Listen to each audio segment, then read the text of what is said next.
Welcome to my channel Bright Career One Step Forward. My name is Rajan Kumar Chaudhary. तो लेकर आ गए एक नया चैप्टर 2 पॉलिनोमियल्स।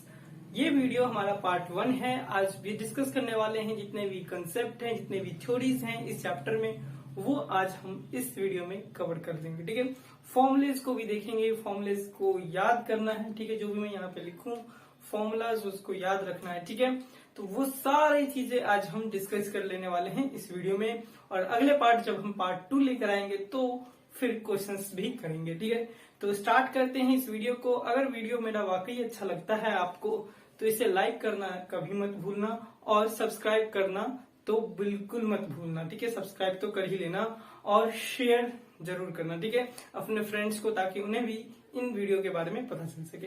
ठीक है, तो चलिए स्टार्ट करते हैं इस वीडियो को और सीखते हैं इसके अंदर कौन कौन से टॉपिक्स हैं और उनके बारे में एक्सप्लेनेशन। ठीक है, चलिए समझते हैं पॉलिनोमियल को। ठीक है, पॉलिनोमियल का टाइटल पहले समझते हैं, फिर उसके बाद जो है हम उसके डेप्थ के बारे में बात करेंगे, यानी उसके अंदर जो भी सब टॉपिक्स हैं उसके ऊपर हम डिस्कशन करेंगे। तो फर्स्ट ऑफ ऑल पॉलिनोमियल के टाइटल को जानते हैं, या पॉलिनोमियल का मतलब क्या है। ठीक है, so poly means many, okay, and nomial means what, term. ऐसे इक्वेशन जिसके अंदर बहुत सारे टर्म्स हो। ठीक है, ऐसे इक्वेशन जिसके अंदर क्या हो, बहुत सारे टर्म्स हो, तो उसे हम पॉलिनोमियल्स कहते हैं। अब कितने टर्म्स हैं, कौन कौन से टर्म्स हैं, वो आगे डिस्कस करेंगे। बट हाँ, ये चीज हमें याद रखनी है कि अगर किसी भी इक्वेशन के अंदर बहुत सारे टर्म्स हो तो उसे पॉलिनोमियल्स कहेंगे। ठीक है, उसके टाइप्स ऑफ पॉलिनोमियल की अगर हम बात करें तो वो 3 तरह के होते हैं। ठीक है, अगर टर्म्स के बेसिस पे देखा जाए तो फर्स्ट ऑफ ऑल मोनोमियल, ठीक है, मोनोमियल, दूसरा बाइनोमियल, ओके, और तीसरा हमारे पास आता है ट्राइनोमियल। ओके, ये 3 तरह के हमारे पास पॉलिनोमियल होते हैं। ठीक है, अब मोनोमियल क्या है, बाइनोमियल क्या है, ट्राइनोमियल क्या है, इसके ऊपर हम डिस्कस करते हैं।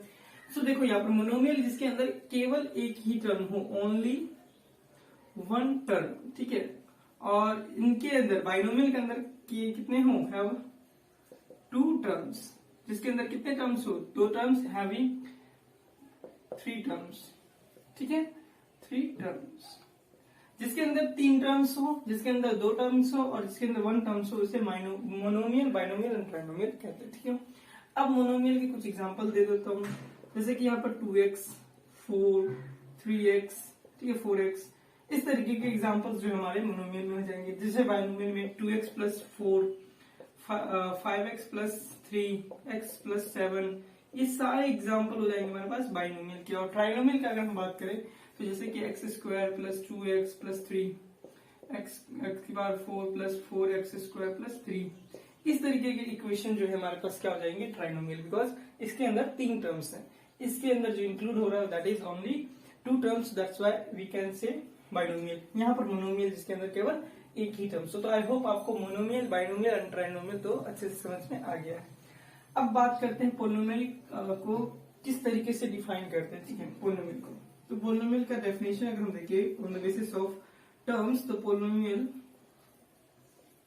Is made of terms that are only addition, subtraction,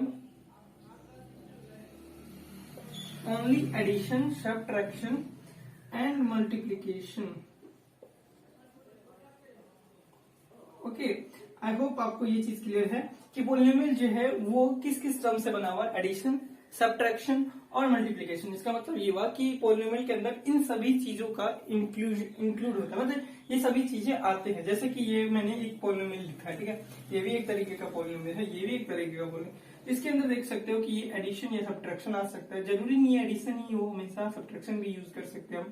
तो यहाँ पर एडिशन सब्ट्रैक्शन हो रहा है। जब हम 5 एक कांस्टेंट और वेरिएबल को मल्टीप्लाई कर रहे हैं तो मल्टीप्लिकेशन आ रहा है हमारे पास। सो इस तरीके के नंबर्स हमारे में इंक्लूड हो रहे हैं, जिसमें जैसे कि एडिशन, सब्ट्रैक्शन, मल्टीप्लिकेशन, इस तरीके के वैल्यूज हमारे इंक्लूड हो रहे हैं पॉलिनोमियल में। तो इसलिए हम कह सकते हैं पॉलिनोमियल जो है वो एडिशन, सब्ट्रैक्शन और मल्टीप्लिकेशन से बना हुआ है। अब हम बात करते हैं क्वाड्रेटिक पॉलिनोमियल, जो ये चैप्टर जो है उसी बेस मतलब उसी टॉपिक पे बेस्ड है, जैसे क्वाड्रेटिक पॉलिनोमियल और क्यूबिक पॉलिनोमियल। और वही इंपॉर्टेंट रोल प्ले करता है इस चैप्टर के लिए। तो first of all quadratic polynomial क्या है और क्यूबिक पोलिनोमियल क्या है उसके बारे में हम डिस्कस करते हैं, ठीक है। ये तो हुआ बस हमारा टर्म्स के बेसिस पे, ठीक है। अब डिग्री के बेसिस पे भी हमारे पोलिनोमियल के टाइप्स होते हैं, जैसे कि लीनियर, क्वाड्रेटिक एंड क्यूबिक, वो भी हम डिस्कस करते हैं। तो पहले इसको आप जल्दी से इसे नोट कर लीजिए, फिर हम बात करेंगे लीनियर, क्वाड्रेटिक एंड क्यूबिक के बारे में। तो एक बार जल्दी से नोट कीजिए। तो चलिए अगला टॉपिक जो है वो है डिग्री, ठीक है। फर्स्ट ऑफ ऑल हम पहले डिग्री को समझते हैं, फिर इसके बाद हम उसके बेसिस पे, डिग्री के बेसिस पे जो भी क्लासिफिकेशन है उसके ऊपर हम ध्यान देंगे, ठीक है। तो डिग्री क्या है? डिग्री का अगर हम डेफिनेशन लिखे, the highest exponent of variable in polynomial, okay, in polynomial is called degree of the polynomial. Degree of the polynomial. Okay. जो हाईएस्ट एक्सपोनेंट है वेरिएबल का पोलिनोमियल में, कोई एक इक्वेशन है, कोई एक पोलिनोमियल है और उसके अंदर जो वेरिएबल होता है, ठीक है, वेरिएबल। अब वेरिएबल क्या है? जिसमें अलग अलग वैल्यूज डालने पर उस इक्वेशन को चेंज कर दे, वो वैल्यूज जिसमें अलग अलग डालने पर, ठीक है, वो एक मशीन कह सकते हैं एक तरीके से समझने के तौर पे। एक ऐसा मशीन जिसके अंदर अगर हम अलग अलग इनपुट डालें तो वो एक अलग अलग आउटपुट हमें दे, और कांस्टेंट वो रहते हैं, जैसे कि अगर आप कितना भी अलग इनपुट दे दे बट वो सेम कांस्टेंट वैल्यूज देता है, दैट इज कांस्टेंट, ठीक है। तो बात तो करते हैं जो हाईएस्ट एक्सपोनेंट होता है वेरिएबल किसी पोलिनोमियल इक्वेशन में, अगर जो वेरिएबल का highest power, exponent means what, power he basically कहते हैं, ठीक है। तो जो हाईएस्ट पावर होगा, ठीक है, वही हमारा डिग्री को रिप्रेजेंट करेगा। तो जैसे डिग्री के बेसिस पे हमने तीन तरीके से क्लासिफाई किया पोलिनोमियल को। First one which is linear, okay, and दूसरा क्वाड्रेटिक हमारे पास है, एंड तीसरा जो हमारे पास है वो है क्यूबिक, ओके। और इस चैप्टर में हमारे लिए जो इम्पोर्टेंट है, क्योंकि पोलिनोमियल है तो हमारे लिए ये ज्यादा इम्पोर्टेंट है और ये ज्यादा इम्पोर्टेंट है, ठीक है। सबसे ज्यादा तो ये इम्पोर्टेंट है, ठीक है, ये ज्यादा इम्पोर्टेंट है क्वाड्रेटिक पोलिनोमियल, ठीक है। बेसिकली 90% चैप्टर इसी पे टिका हुआ है, फिर 10% 5% इस पे, और इसका यूजेस कम ही है, बस आप समझने के तौर पे यूज कर सकते हैं कि लीनियर भी एक तरह का पोलिनोमियल होता है on the basis of degree, ठीक है। अब बात करते हैं लीनियर पोलिनोमियल क्या है, क्वाड्रेटिक पोलिनोमियल क्या है, क्यूबिक पोलिनोमियल क्या है। एग्जाम्पल के तौर पे तुमने बता दिया कि डिग्री किस तरीके से प्रेजेंट करते हैं। जैसे कि अगर हम एक एग्जाम्पल लें और इस एग्जाम्पल में आपको आइडेंटिफाई करना है कि इसकी हाईएस्ट डिग्री क्या है, तो देखो यहाँ पर x की power 3 plus 3x square plus 5x plus 7, ठीक है, ये मैंने एक इक्वेशन लिख दिया, ठीक है। यहाँ पर देखो, यहाँ पर मैंने एक इक्वेशन लिख दिया, x cube plus 3x square plus 5x plus 7। अब आपको बताना है कि इसकी जो हाईएस्ट डिग्री है वो क्या है। तो डेफिनेटली मैंने जो डेफिनेशन में लिखा है वो है जो हाईएस्ट, ये नहीं कि कोई सा भी डिग्री देख रहे हैं, हाईएस्ट। तो हाईएस्ट आपको पावर क्या दिख रहा है, वेरिएबल x है यहाँ पर, क्योंकि x की वैल्यू 1 डालेंगे 2 डालेंगे तो नए नए इक्वेशन हमारे पास, नए नए वैल्यूज हमारे पास बनेंगे, ठीक है। तो यहाँ पर जो वेरिएबल है x का हाईएस्ट पावर कितना देखने को मिल रहा है आपको, तो डेफिनेटली आपको 3 देखने को मिल रहा है, तो इसकी जो डिग्री है वो 3 हो जाएगा, ठीक है, इसी बेसिस पे। तो इसी बेसिस पे मैंने 3 टाइप्स में पोलिनोमियल को डिवाइड किया। लीनियर, जिसमें हाईएस्ट डिग्री जो है, हाईएस्ट डिग्री जो है वो 1 होता है, ठीक है, हाईएस्ट डिग्री इज 1। क्वाड्रेटिक में हाईएस्ट डिग्री क्या होता है, 2, ठीक है, हाईएस्ट डिग्री क्वाड्रेटिक में 2, एंड क्यूबिक में highest degree again this is 3। So highest, okay, highest degree यहाँ पे लिखना पड़ेगा, ओके, डिग्री, और यहाँ पर भी highest degree is what, 3। Okay, तो आपको ये समझ में आया कि हाईएस्ट डिग्री 1 होगा लीनियर में, क्वाड्रेटिक में 2 और क्यूबिक में 3। इस तरीके से मैंने लीनियर, क्वाड्रेटिक एंड क्यूबिक में इसको डिवाइड कर दिया, ठीक है। अब बात करते हैं किसके ऊपर, ठीक है, यहाँ पर देखो हाईएस्ट, ये तो क्वाड्रेटिक और क्यूबिक पोलिनोमियल और लीनियर। अब क्वाड्रेटिक पोलिनोमियल क्या होता है वो उसकी डिग्री तो समझ में आएगा कि हाईएस्ट डिग्री 2 होता है, ठीक है। अब बात करते हैं a quadratic polynomial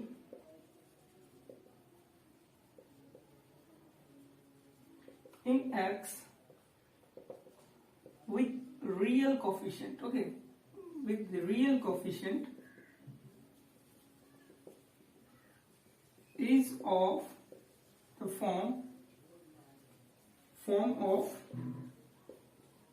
ax square plus bx plus c, where a, b and c are real number, where a, b, c are real number.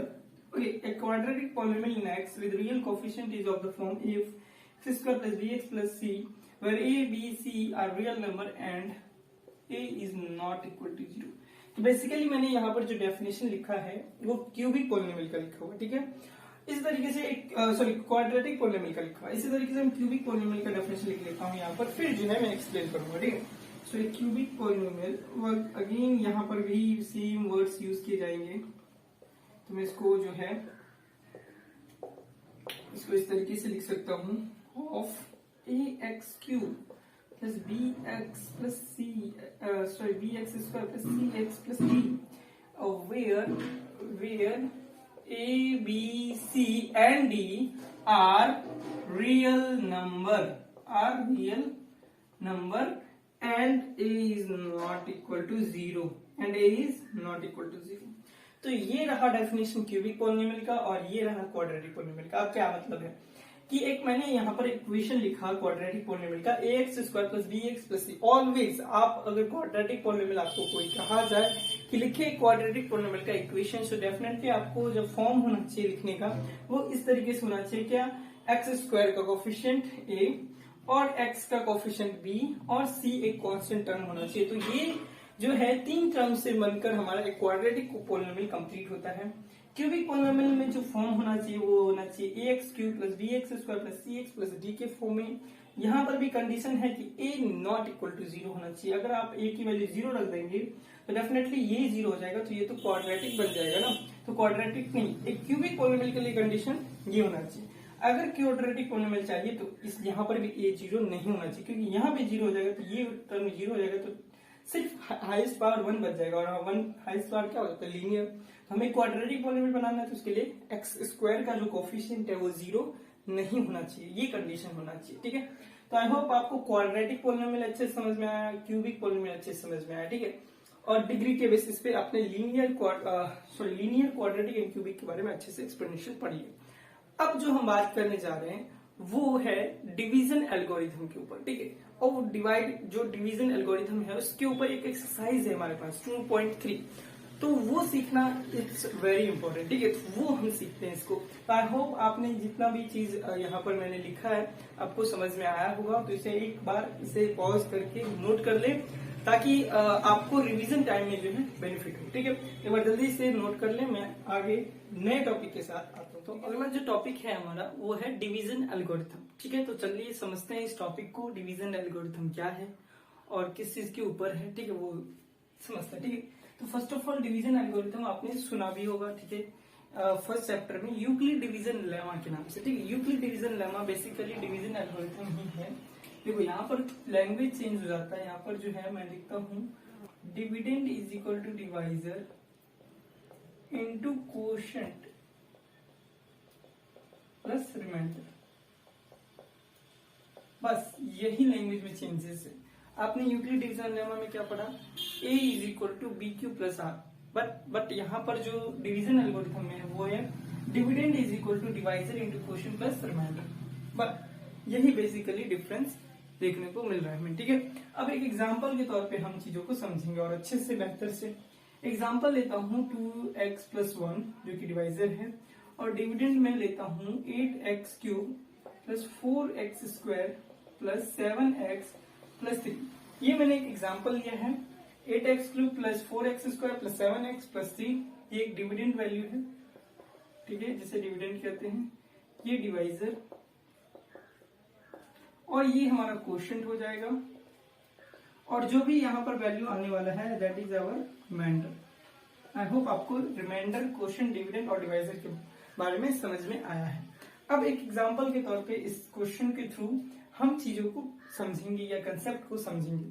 आपने ये डिवीजन कभी नहीं किया होगा क्योंकि ये एक वेरिएबल डिवीजन है। कांस्टेंट वाले डिवीजन तो आपने बहुत सारे कर लिए होंगे, लेकिन एक ये वाले जो डिवीजन है वो आपने नहीं किया है, तो इसको सीखते हैं, ठीक है। तो एक्सरसाइज जो स्टेप याद रखना है आपको, स्टेप नंबर 1 में क्या करना है, आपको फर्स्ट टर्म लेना है डिवीजर का 2x और ब्रैकेट से मल्टीप्लाई करना, और डिविडेंड में जो फर्स्ट टर्म है 8x³ वो लेना। ठीक है, फर्स्ट स्टेप में क्या करना है, देखो मैं ज्यादा फास्ट जा रहा हूँ, फास्ट नहीं, श्लोक देखो। स्टेप 1 में क्या करना है, फर्स्ट डिवाइजर से फर्स्ट टर्म ले लो, ठीक है, और डिविडेंड से फर्स्ट टर्म ले लो और उसको इक्वल कर दो। अब क्या है कि जब आप डिवीजन करते हैं 8 को 2 से, डेफिनेटली क्या करते हैं, 2 को कितने से मल्टीप्लाई करते हैं, जो 8 आ जाए, यही आप रूल फॉलो करते हैं। तो यहाँ पर भी यही करना है, 2x को कितने से मल्टीप्लाई करना है कि 8x³ हो जाए, तो इसको यही छोड़ना है, 8x³ by 2x, तो 4। और आपने एक प्रॉपर्टी पढ़ा है, x⁻p और x⁻q हो, बेस सेम हो, डेफिनेटली x⁻p - q हो जाता है। तो यही होगा कि x⁻3 - 1 which is 4x²। It means अगर आप 2x को 4x² से मल्टीप्लाई करोगे तो 8x³ हो जाएगा। अच्छा, ये मकसद क्यों है, 8x³ ही क्यों लाना है, उससे कम क्यों नहीं आ सकता। बेसिकली ये है कि इस डिवीजन में फर्स्ट टर्म, हर स्टेप में फर्स्ट टर्म जो है वो कैंसिल होना चाहिए, हर स्टेप में फर्स्ट टर्म जो है वो कैंसिल होना चाहिए, यही मकसद है। तो हमें 8x³ कैंसिल करना है, इस वजह से हमने इस तरीके से यूज किया। ठीक है, तो मैं यहाँ पर लिख देता हूँ क्वेश्चन पे 4x²। ये कोई नीडल की जरूरत है नहीं, आई होप आप ये स्टेप समझ में आया होगा। तो 4x²। अब जो भी क्वेश्चन में जो भी टर्म आए उसको बाकी के जो डिवाइजर में जो भी बच गए टर्म है उससे मल्टीप्लाई कर देना। तो 4x² को फर्स्ट ऑफ ऑल 8x³ लिख दिया मैंने, 4x² को 1 से जब मल्टीप्लाई किया तो 4x²। बाय द वे इस क्वेश्चन में दोनों टर्म कैंसिल हो रहे हैं, ठीक है, लेकिन आपको जो याद रखना है कि फर्स्ट टर्म ही कैंसिल होना चाहिए हर एक स्टेप में। 2 कैंसिल हो तो अच्छी बात है, लेकिन स्टेप फर्स्ट टर्म तो कैंसिल होना ही चाहिए। अब क्या करना है, साइन को अल्टरनेट करना है, मतलब अगर पॉजिटिव साइन है तो नेगेटिव कर देना है, पॉजिटिव साइन है तो नेगेटिव, और जो नेगेटिव साइन होगा तो पॉजिटिव कर देना, और इस तरीके से कैंसिल हो जाएगा। ये हो जाएगा 7x+3। अगेन वही स्टेप फॉलो करना है, 2x को कितने से मल्टीप्लाई करना है ताकि हमारा 7x बन जाए। तो डब्बे को यहीं छोड़ेंगे और 2x, x से x कटा तो 7/2। तो अगर आप 7/2 से मल्टीप्लाई करते हैं तो डेफिनेटली ये 7x हो जाएगा। फिर बाकी के टर्म को मल्टीप्लाई कर देना है, तो 7/2 × 1 विच इज 7/2। साइन अल्टरनेट करना है, ये कैंसिल हो जाएगा, 3 - 7/2 विच इज -1/2, और यही हमारा रिमाइंडर हो जाएगा। जब आप इसको सॉल्व करोगे तो -1/2 आएगा।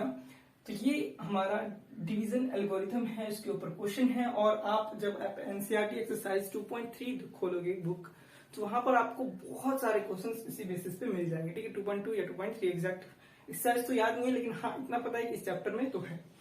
तो ये इस पे क्वेश्चंस बहुत सारे मिलेंगे। ठीक है, आप आर डी शर्मा से करोगे तो उसपे भी ज्यादा, तो प्रैक्टिस ज्यादा से ज्यादा करोगे तो ये करने की जरूरत नहीं पड़ेगा। जो स्टेप मैं यहाँ पर करने जा रहा हूँ इसे स्टेप करने की जरूरत नहीं होगा, आप बस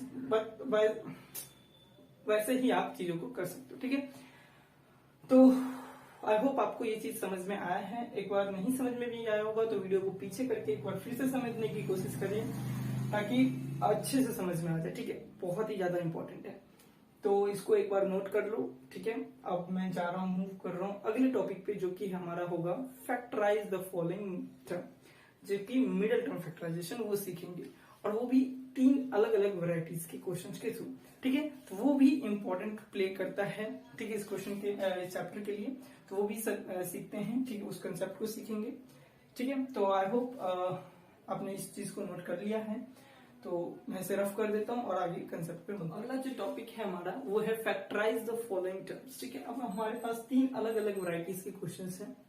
अब इन अलग अलग वैरायटीज को फैक्टराइज करके देखते हैं। ठीक है, और हर एक वैरायटीज जो है इंपॉर्टेंट है। ठीक है, अगर आप इन 3 वैरायटीज के क्वेश्चंस को कर लेते हैं तो डेफिनेटली आप तो फैक्टराइज हर एक क्वेश्चन को कर लेंगे, क्योंकि बेसिकली इन्हीं 3 वैरायटीज पे क्वेश्चंस आपको मिलेंगे। ठीक है, ये एनसीईआरटी का ही क्वेश्चंस है। ठीक है, तो मैं एक एक करके सारे क्वेश्चंस को करूंगा और इसके पीछे सारे कंसेप्ट मैं आपको बताऊंगा। ठीक है, फर्स्ट स्टार्ट करते हैं फर्स्ट क्वेश्चन से। फर्स्ट क्वेश्चन में है 6x² minus of 7x minus of 3। अब यहाँ पर है, क्योंकि मैंने अरेंज कर लिया, क्योंकि हमारा क्वाड्रेटिक पॉलिनोमियल किस फॉर्म में होता है, ax² plus bx plus c plus minus यहाँ पर ले सकते हैं। ठीक है, अब आपका जो फर्स्ट स्टेप होना चाहिए, स्टेप नंबर 1, देखो मैं इसको डिनोट कर देता हूँ a से, इसको b से और इसको c से।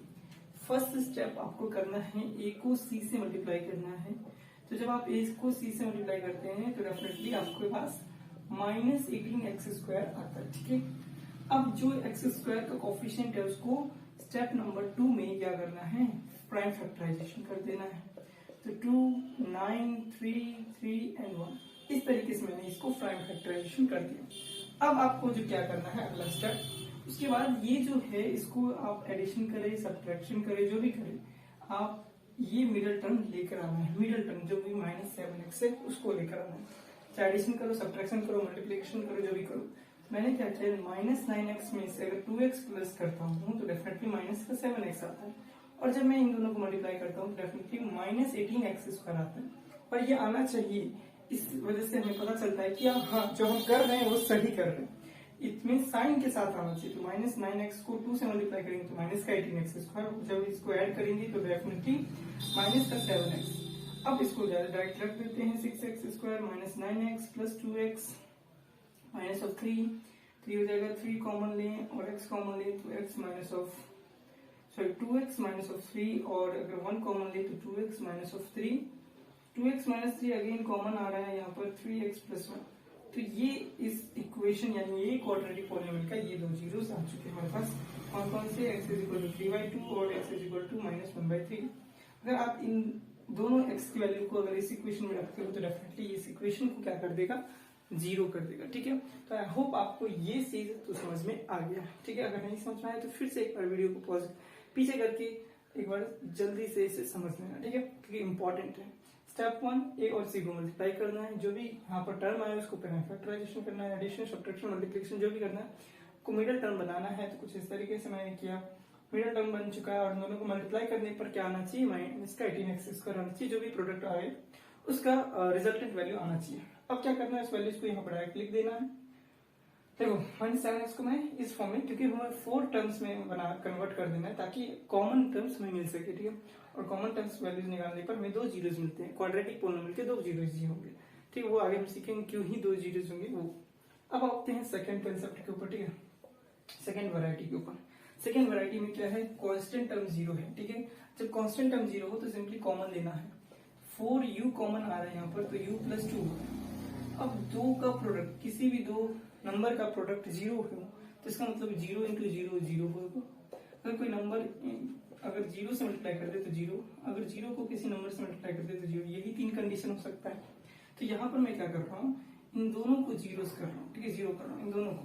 तो u4u = 0, u + 2 = 0, ये जगह u = 0 और ये जगह u = -2। ठीक है,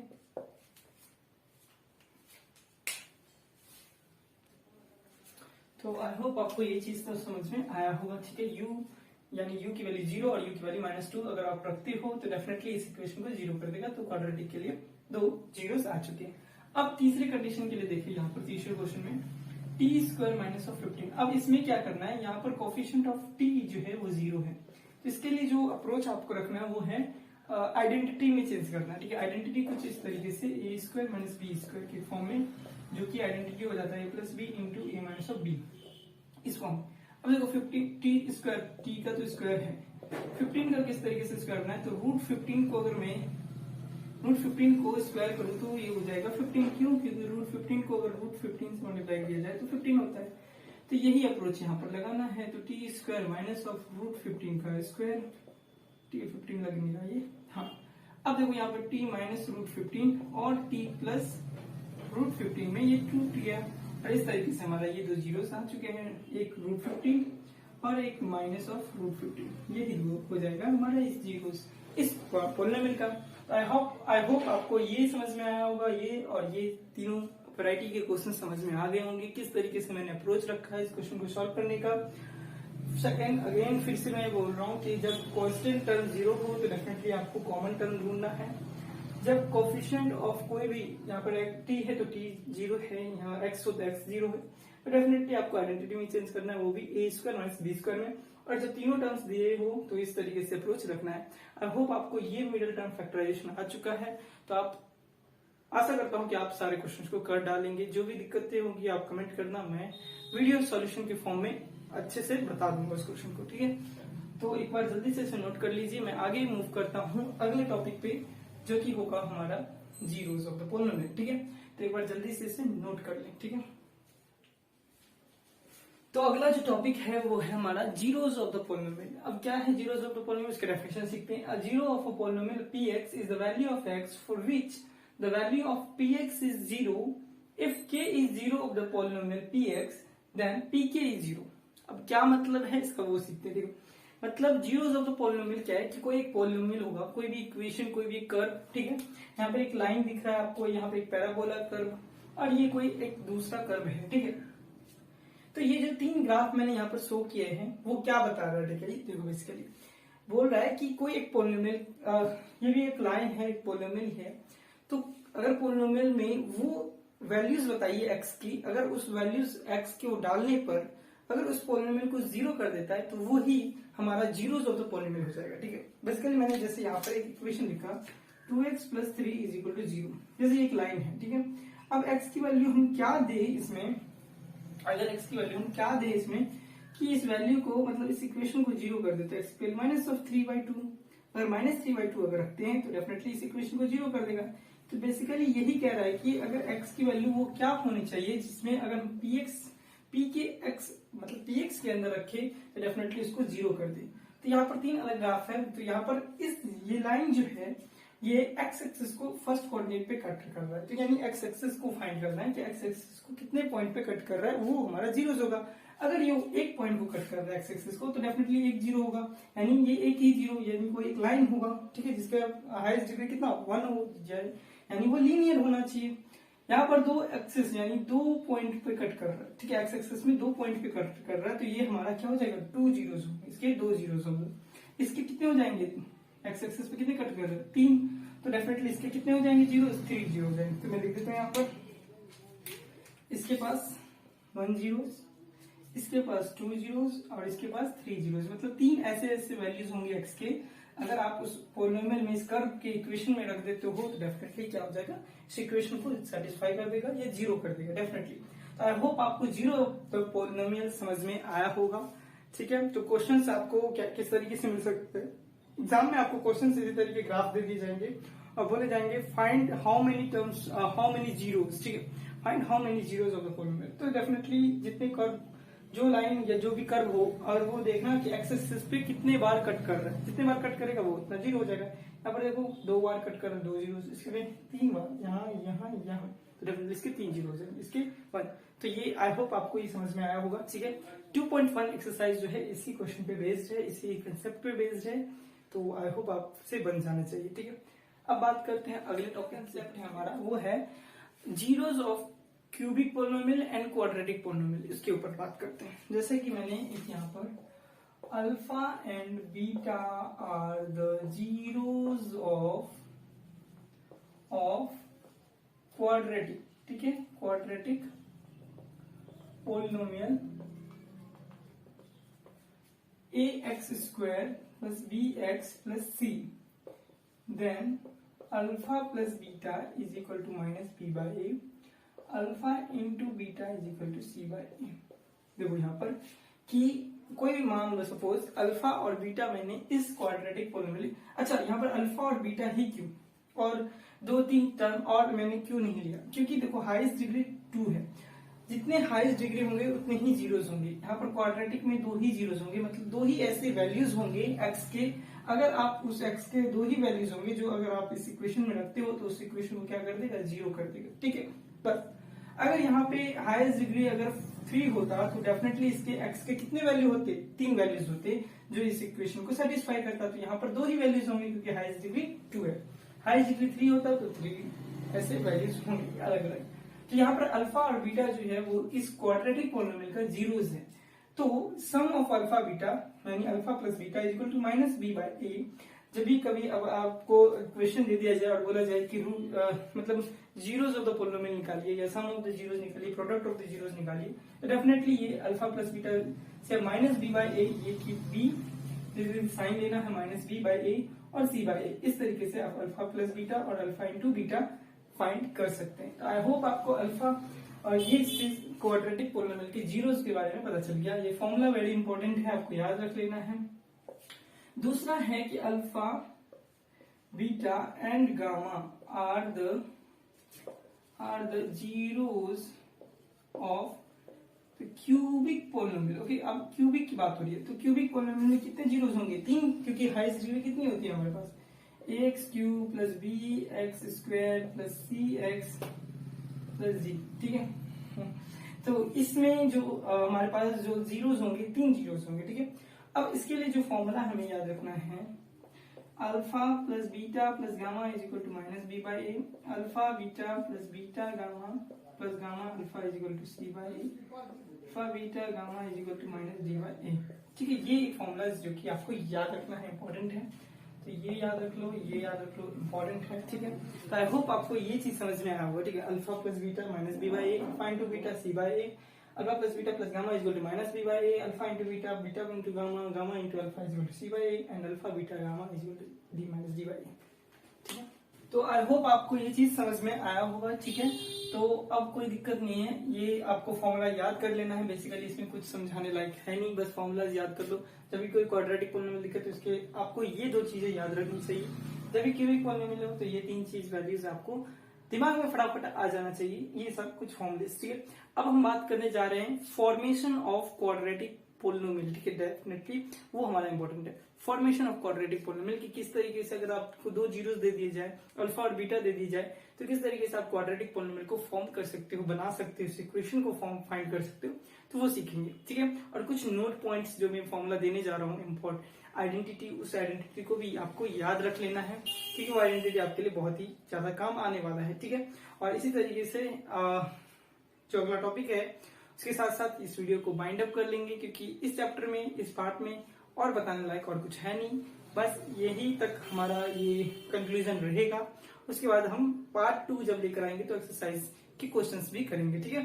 तो वहां पर अच्छे कॉन्फिडेंस के साथ आएंगे, ठीक है। तो जल्दी से इसे नोट कीजिए, मैं अगला टॉपिक लेकर आता हूँ, ठीक है। आता हूँ। तो चलिए अगला टॉपिक जो है वो है फॉर्मेशन ऑफ क्वाड्रेटिक पोलिनोमियल, या क्वाड्रेटिक इक्वेशन कह सकते हो, फॉर्मेशन ऑफ क्वाड्रेटिक इक्वेशन। अब बताने लायक है नहीं इस चैप्टर में, ठीक है। अब तो सारा टॉपिक मैंने डिस्कस कर ही दिया, ठीक है। अब देखो यहाँ पर शोर बहुत आता रहता है, ठीक है, रोड साइड में है। तो फॉर्मेशन ऑफ क्वाड्रेटिक इक्वेशन, देखो यहाँ पर अल्फा, इसको भी प्रॉब्लम है।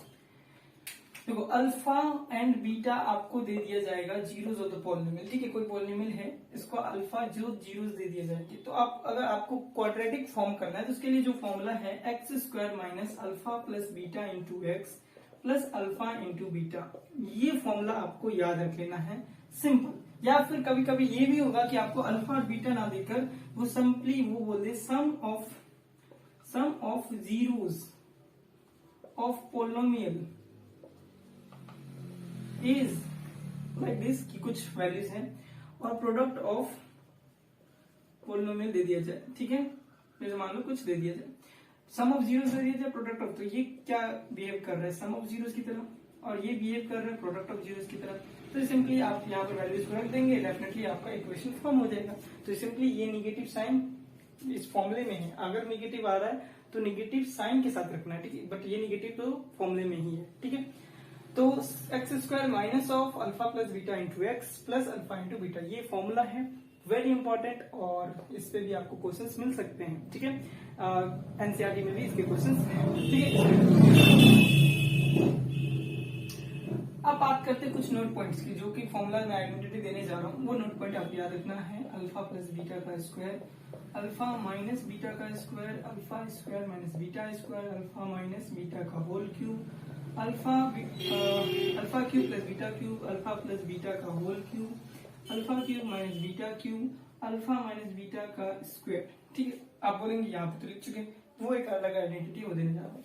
यहाँ पे हो जाएगा alpha square plus beta square plus 2 alpha beta, ये अगेन ओके, ये माइनस है, ठीक है, कंफ्यूजन नहीं।